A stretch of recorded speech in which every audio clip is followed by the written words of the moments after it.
Ang dami ko. Ang dami ko naman.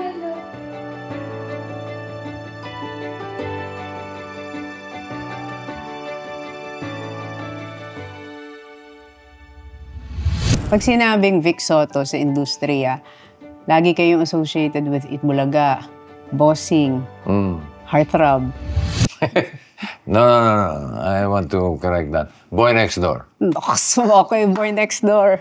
I would honestly admit na hindi naman ako ganun galing na daddy. Guilty as charged ako ron. We were happy with GMA. Yes. Until now, wala naman kaming masamang tinapay. Ang naging problema lang namin is with tape. Dahil nagkakaedad na raw kami, aalisin na kami. Itbulaga yan eh. Kami yun eh. Sakit. Sakit nun.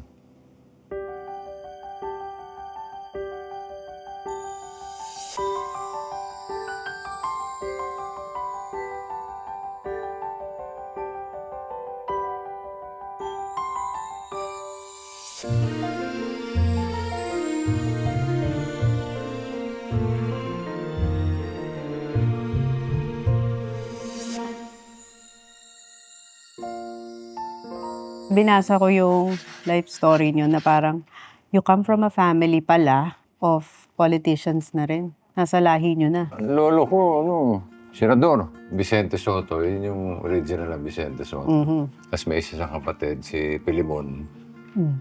Naging senador din yun. Paano kayo napasok sa showbiz?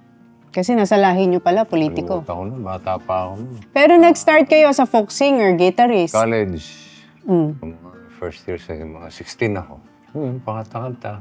Tapos there was a new show na they were putting up with the Apo. Yung gag show, yung okay lang. Okay lang, yes. Tapos gines kami ng direktor. Kami tatlo magkakapatid. Si Bal, si Tito, at saka ako. Tapos si Tony Tubiera. Ang pangalan namin nun, Soto Brothers with Uncle Tony. And at the same time, doon sa show na yun, doon namin na-meet si Joey. Dalawa naman sila, mga DJ. Tapos nagka-vibes kami, nakasama namin yung dalawa. So 5 kami, Soto Brothers, and Joey and Ricky. Tapos yung student canteen will come later. No, bago Discorama muna. Anong variety show. Doon nagsimula yung Top Hits, yung Top 10 namin. Bago nag-student canteen. Pinch-hitter kami nila Eddie Larde, Bobby Ledesma. After student canteen, school bukol. After 1 or 2 years na school bukol, yun na, pumasok na Itbulaga. Habang nagbubulaga, may kanya-kanya kami TV show. May mga 2+2 pa ako nung. Sama si Dina, si Maricel, si William. Tapos nag-okay ka ferry ko. That's when I started producing movies. Paano kayo napasok sa pag-produce ng movies? Dahil kay FPJ. Si FPJ at that time, close friend ni Charito Solis. Kasama ko si Charito sa Okay Ka Ferry ko. Tapos I think it was her birthday. Ando si FPJ, inom-inom man sila. Ginagawa niya yung Panday 4. Tapos napagkwentuhan namin, sabi niya, last ko ng Panday ito. Wala nang pambata, ikaw naman ang gumawa. Sabi niya gano'n. Gawin mo yung Okay Ka Ferry ko. So, ginawa ko yung Okay Ka Ferry ko, the movie. Pang MMF yun? Yeah, pang Metro MMF Manila yun. Film Fest. Doon ba napanganak yung word na bossing? Sa Okay Ka Ferry ko. Actually, yung bossing, laganap na yan sa showbiz sa lahat. In-incorporate lang nung writer ko sa Okay Ka Ferry ko na ang tawag sa akin nila Pipoy, nila Ruby, nila Amin. Doon nagsimula, bossing. So kung iisipin nyo, ilang years na kayong lumalabas sa television at pelikula? Kailan lang. Lately lang. I started 16. So more than 50 years. More on television. Before I ventured into movie production naman. Kaya naman ako na-engganyo sa pag-produce. Sabi ko, kahit malate ako, walang magagalit kasi ako producer eh. Tama nga Yun lang naman yun. Pero pag nakatrabaho kasi kayo, first time ko kayo makatrabaho sa Itbulaga, ibang-iba kayo on TV at in real life. Tahimik lang kayo, Nag-internalize ako nun. Reserve Charing. kayo, comedy lang kayo sa TV, pero sa real life, tahimik talaga kayo. Tahimik lang naman talaga ako. I mean, kung di mo kakausapin, hindi kita kakausapin. Natuwa nga ako kay Bel eh. Si Bel, I don't know, hindi mo Daza. namin si Bel Daza. Sabi niya, binati ako ni Bossing. Ano sabi sa'yo? Ganun nga po kayo pagpapasok sa dressing room. Tapos kami lahat, ay, yan si Bossing. Gaganyan lang kayo. Sabi ko, ay, binati na tayo ni Bossing. Tapos one time, defining moment ko sa Bulaga, na parang feeling ko nag-e-exist na ako sa inyo. Nag-CR kayo. Oo. Tapos dumaan kayo sa akin, tapos ginanon nyo lang yung mukha ko. Sabi ko, uy, ginanon ako ni Bossing. Galing ako sa CR noon. Kaya nga eh. Kaya nga hindi ako makareklamo nun, Bossing eh. Sabi ko, matutuwa ba ako na pagkatapos yung mag-CR, ginanon niya ako? Pero pinansin niya ako eh. Sabi ni Ate Ruby, Nagungas naman ako. sabi niya, at least pinansin ka na ni Bossing, o, di ba? I-recognize ka na niya. Usually, yung mga kasama ko madadaldal eh. Like si Tito, si Joey. Puro bangkayan dalawang yan eh. Pero nung nakausap ko si Tito Joey, sabi niya, nung nagsisimula ang Bulaga, nung unang-unang airing nyo, ang rating nyo was 0.5 against Student Canteen. Tapos ang sinabi nyo lang daw, pare, ako magkakotse lang, okay na ako. Totoo naman yun. Okay na ako. Tapos meron pa daw kayong, 5 years na lang ako, okay na ako. Sabi Tito Joey, tingnan mo, ilang taon na kami nasa telebisyon, nandito pa rin kaming lahat. Parang lagi kayo nagsasabi na, hindi, hanggang dito na lang ako. Pero never dumating yung time na talagang, sige, alis na ako, titigil na ako sa showbiz. Hindi, wala. Una, nung nagsimula kami, all our talent fees were most of the time delayed. Kasi nga, walang rating, so walang benta. Siguro, ang delay nila sa amin, mga 1 taong mahigit. Wala kayong sweldo? Wala, tira lang kami ng tira. Tapos, there was a time na, uy, may sweldo tayo. Dadalhin ni so-and-so. Pagdating, naiwan sa taxi. So wala pa rin. Wala pa rin. Pero buti hindi kayo tumigil, pasok pa rin kayo ng pasok. Well, parang kahiyaan na eh. Nandyan Kasi, eh. nandun na, merong konting hidwaan with the student canteen bosses. As a matter of fact, parang nagkatampuhan lang yun, kaya sinagot namin yung Eat Bulaga. Because that time, we were pinch hitting for student canteen. Tapos eto nga, may nag-o-offer sa amin. Nagsumbong kami. Sinabi namin doon sa mga boss namin sa canteen na, hey, boss, may nag-o-offer sa amin na noontime show. Parang, we were just telling them, aba, parang dinamdam ka agad. Sabi sa amin, it's up to you guys. If you beat us, you'll be the biggest stars on television. Sabi niya sa amin. Sinabi sa inyo yun. Yung medyo dinamdam namin yun. Ang term sa akin ni Tito Joey nun, mga tampurista daw kayo nun, kaya parang hindi na kayo pumasok. Hindi naman, maramdamin lang. Hindi naman. I mean, tatrabaho ko sa'yo, mga boss namin kayo. We were just being honest. Hindi naman kami nanghihingi ng raise na, uy, dagdagan mo, hindi namin sasagutin yun. Parang in passing lang na nabanggit namin na may nag-o-offer na noontime show din. Tapos doon na nagsimula yung Doon na Bulaga. nagsimula Eat Bulaga. Ano yung masasabi niyong defining moment sa career niyo? Kasi almost half of your life nasa showbiz industry. Ang totoo niya, hinihintay ko pa. I'm waiting for the 50 years of Eat Bulaga. Ako, yun, malamang doon na ako mag-retire. After 50 years. Kasi Ito parang, na naman ako. Parang sinabi ko na yan nung 25 years eh.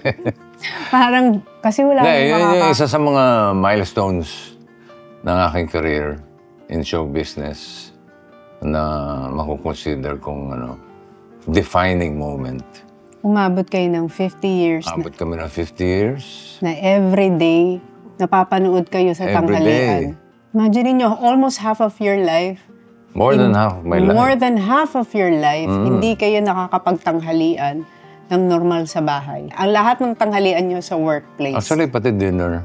Pati dinner. Kasi pag may taping ginagawa after. akong, I had 2 shows, so 2 araw sa week yun. Tapos pag nagsushooting, wala na rin dinner. Breakfast lang. Hindi kayo napapagod sa showbiz? Hindi eh. Masaya ako doon sa ginagawa ko. At maganda naman ang kita. Ano ka mapapagod? You're doing it for your family, for yourself, for your kids. So, dire-diretso lang. Parang yun Ang ang importante ron is happy ako sa ginagawa ko. I enjoy every moment. Paano pag may mga controversy? Isa sa pinakamalaking controversy na feeling namin kaming mga manonood at nanonood sa inyo na parang pinaka-naapektuhan kayo was the latest one with GMA and TV5. It was more of TVJ and Tape Incorporated. From the outside, looking in, ang isipin ng tao, it's because of the transfer from GMA to TV5. Pero kasi sanay na nga ang Bulaga from Channel 9 to 2 to 7 to 5. Pero itong last na to, We were happy with GMA. Yes. Until now, wala naman kaming masamang tinapay with the GMA people. We're still friends. Ang naging problema lang namin is with Tape. I mean, just imagine, 44 years of doing it, making money for them, enriching them. Tapos, all of a sudden, kasi dahil nagkakaedad na raw kami, aalisin na kami. Eh, Itbulaga yan eh. Kami yun eh. I mean, you know, si Joey nag-invento nung title eh. Tapos, we really worked hard for it. Like, yung nagkikwentuhan natin kanina na hindi kami sumisweldo. Tinanggap namin lahat yun kasi enjoy kami sa show. We're like one big family there. Tapos bigla-bigla na lang, the boss will call for a general meeting announcing that Tito Vic and Joey, thank you. Nice working with you. Sakit. Sakit nun. yun ang parang pinaka-emotional na nakita ang TVJ on TV. Totoo yun. Nung pumutok yun, medyo nagalit yung mga netizens. Nabash sila mula ulo hanggang paa. So, medyo bumaliktad sila. Pero nandun na yung sugat. Nandun na yung sugat na hindi basta-basta maghihilom. So, we started talking to other networks. TV5, talk to us. TVJ. If you're interested, tuloy nyo rito sa TV5. Ang galing ng Bulaga, no, Survivor. Ilang channel, ilang network, ilang henerasyon. Parang lahat ng tao, pinalaki ng Itbulaga, yung mga millennials. Lumaki kaming nanonood ng Itbulaga. Kasi I started studio audience ng Ano ba, Bulaga. Millennial. Tapos, paglaki ko, nag-host ako ng Bulaga. Tapos, nag-transition na ako, wala na ako sa Bulaga. Nandiyan pa rin ang Itbulaga.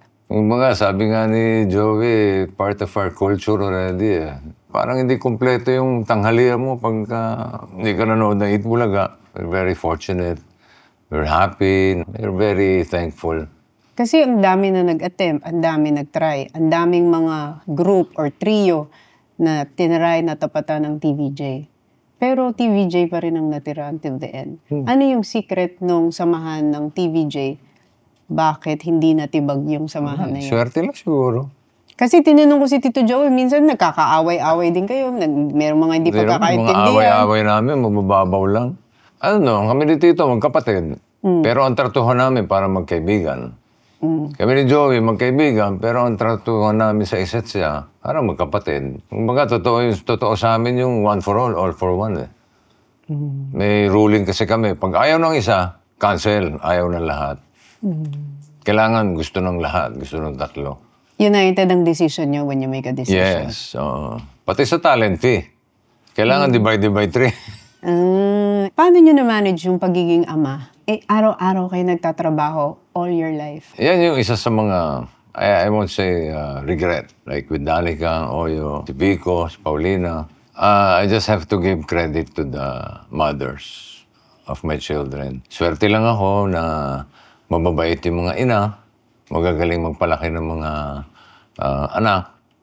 Kasi ako naman, I cannot be there 24/7 to be a father, I can only provide, in fairness to me naman, hindi ako nagkulang sa In fairness to you. pagiging provider.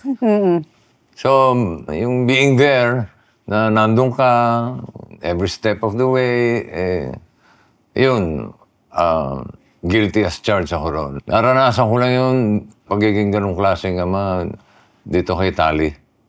I mean, yun, talagang ilang taon yung pandemic?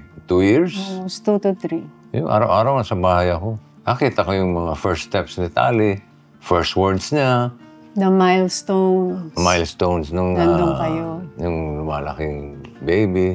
So, she's now 7 years old. Ngayon lang siya namulat na may pelikula ako.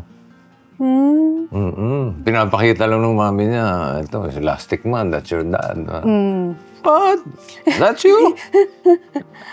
Eto, ting makikita niya yung trailer. Hey, Dad, that's you! I'm so happy for you, huh? Sinasabi niya? Oh, cute. I'm so happy for you. You have a movie. So, ito yung very first movie niya na kita niya ako yung bida. Tuwan-tuwa naman siya. So, paano kayo dumating sa desisyon na babalik ako sa paggawa ng pelikula at sasali uli ako sa MMFF after 5 years? Almost 6 years na hindi ako gumawa, no? Kasi before that, talagang every year, started with Okay Kaperico the movie. Tapos nag-Lastic Man kami ng Octo Arts. Tapos dire-diretso na yun. Enteng Kabisote series. I had parang 8 ata na... Hinting Gabisote? Oo, Wow. 8 parts. I had the movie with Coco Martin and Maine Mendoza. Tapos last year, parang may nag-o-offer sa akin. Tatanong, gusto mo gumawa ng festival? Ikaw, wala akong concept eh.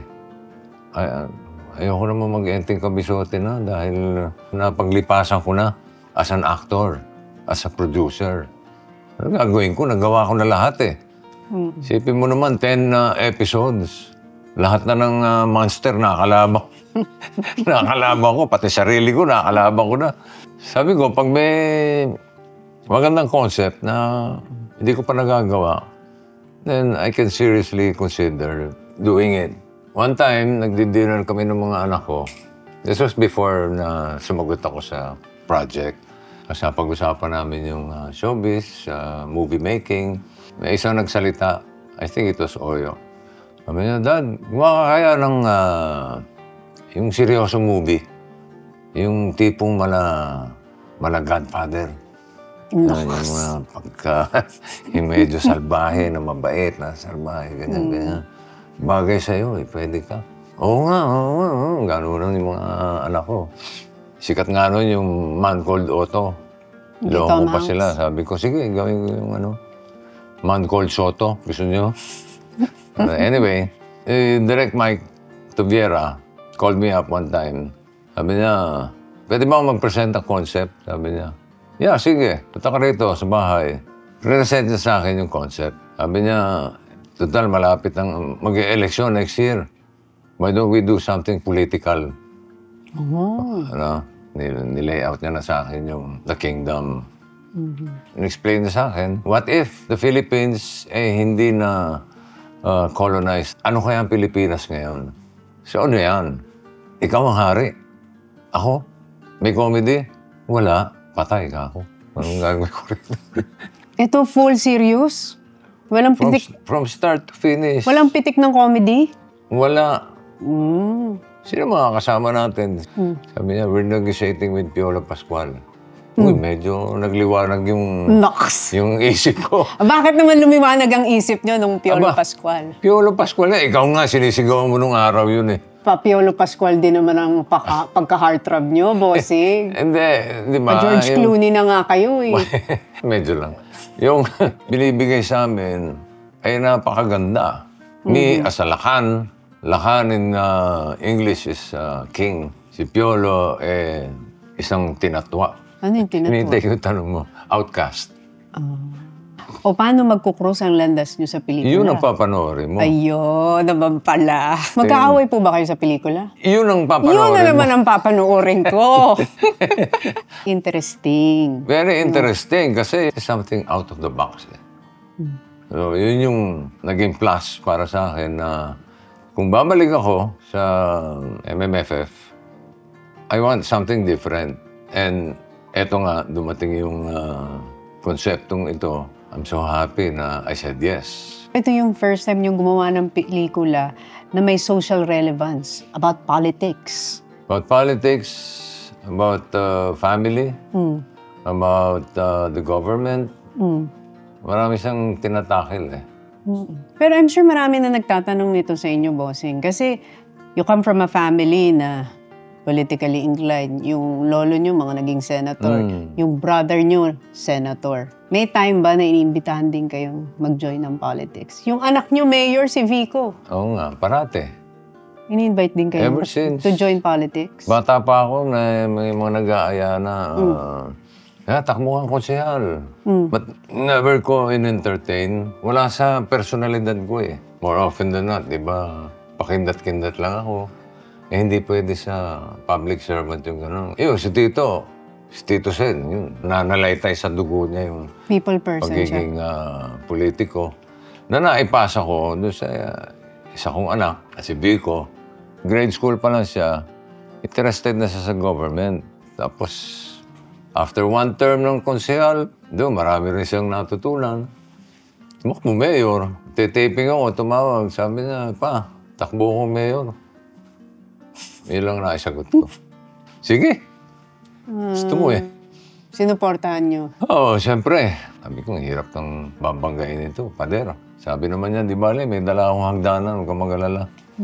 Nakatingin pader niya. What's one advice na lagi nyong itinuturo sa mga anak niyo? Be humble and always pray. Be thankful for everything. Thankful to God, thankful to your family. Yan lang, ganun lang kasimple. Hindi pwede magyabang. Ano naman yung mga bagay na natutunan nyo mula sa anak ninyo? Spend more time with them.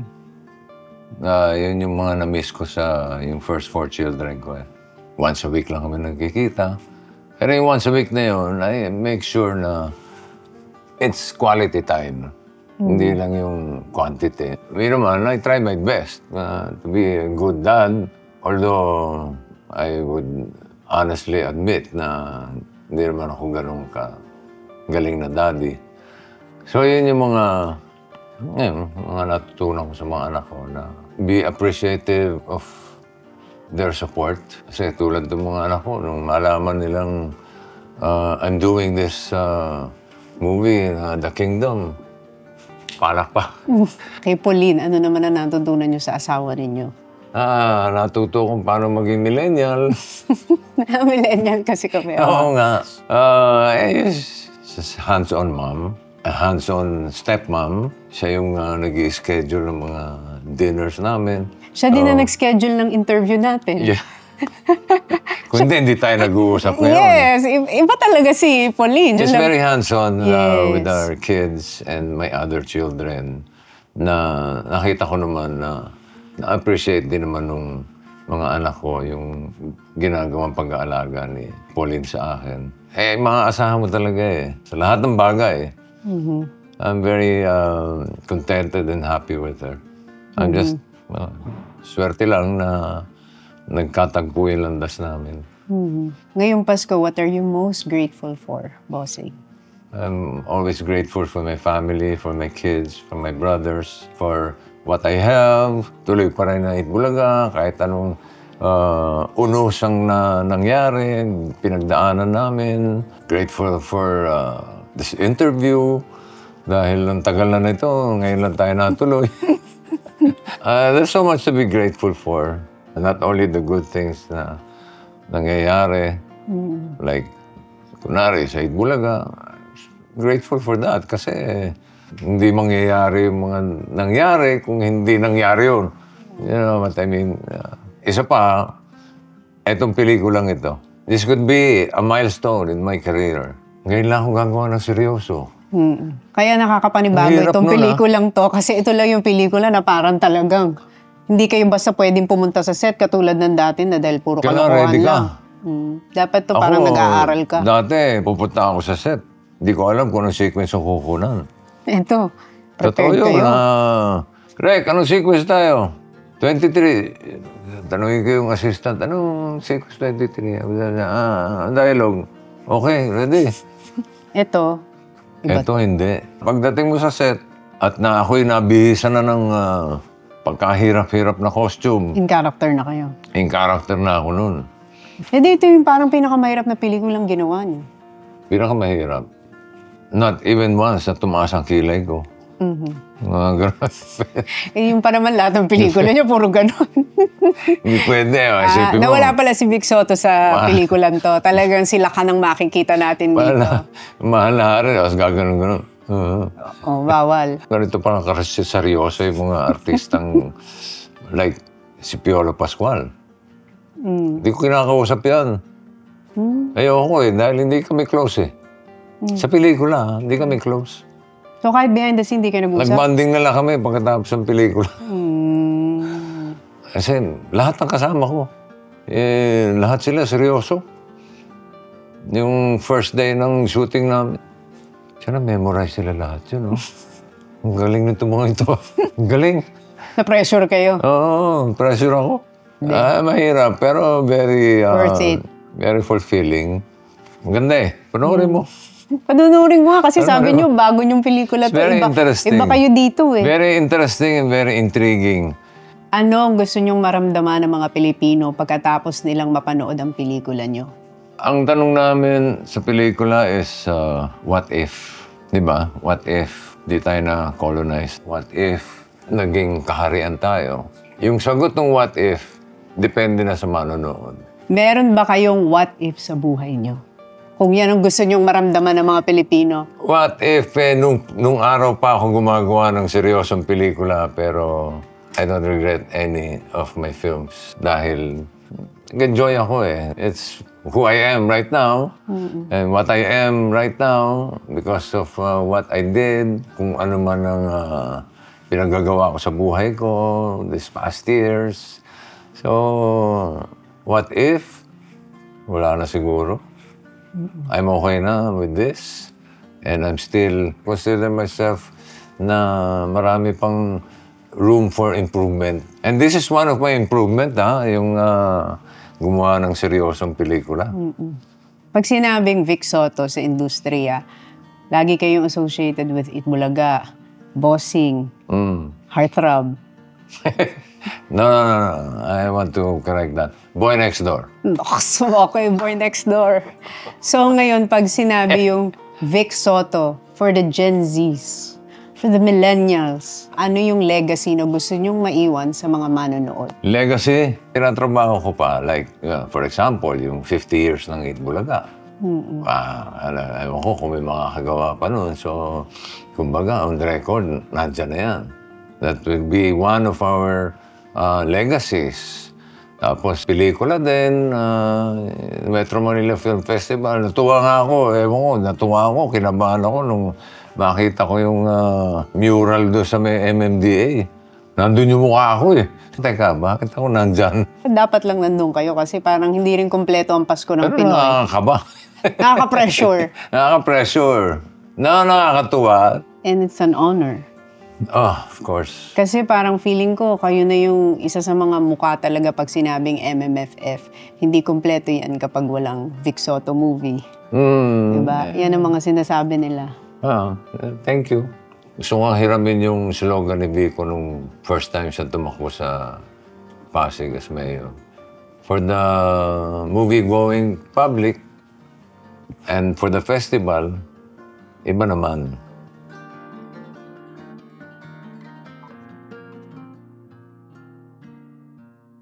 Paano kayo nakabalik sa MMFF?